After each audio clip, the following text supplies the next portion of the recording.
Good morning everyone, so happy Sabbath. So welcome back to my channel. So once again, once you see this video, don't forget to like and subscribe.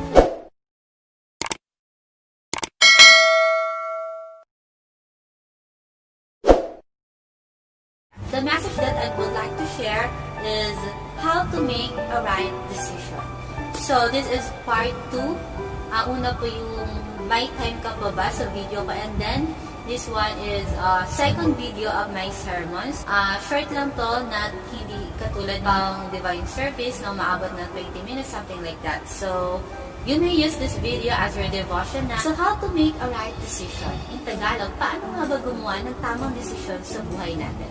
Sometimes in our life, we don't know what to do. We don't know where to go. We don't know how, which, something like that. Hindi natin alam kung ano yung gagawin natin. Hindi natin alam kung ano ba yung mga bagay na pwede natin gawin. And nalilito tayo because we don't know how to make a right decision. And because of that, we are afraid na baka ma-fail tayo sa lahat ng decision na ating gagawin. So how to make a right decision? R, number 1, R stands for reading. Now, if you are a student, in order for you to pass the exam, you need to read, right? You need to read your book in order for you to get high score. So let us read the Word of God, because R stands for reading. It's hard to make a right decision if you don't have any knowledge about a thing. Now, before you make a decision in your life, the first thing that we need to do is to read the Word of God. Now, next is I. I stands for intimacy. Let us learn on how to connect ourselves unto God. It is very important to have an intimate relationship with Him. Talking to God regularly, praying and reading the Word of God, and all of this will help us to strengthen our faith, understand His will. G stands for guidance. You need the access of those experts. You need them in order for you to reach your goal.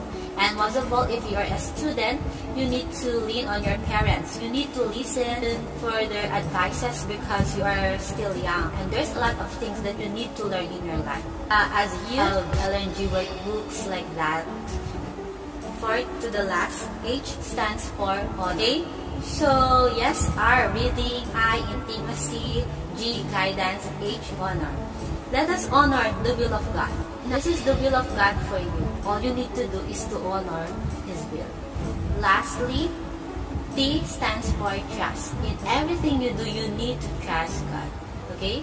God provided everything, but you are still afraid to do this. Okay, if you pray for this, just believe 100% that you will make it.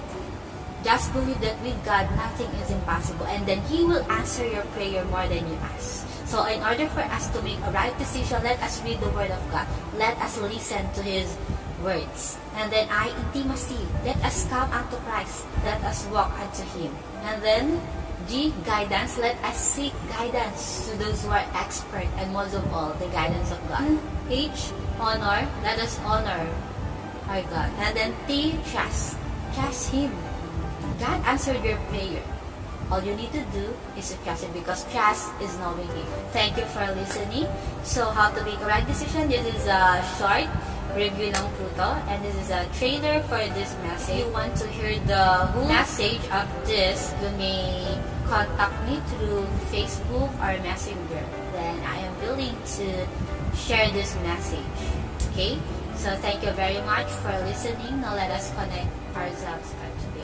So once again, don't forget to like, subscribe, and share this video. Bye!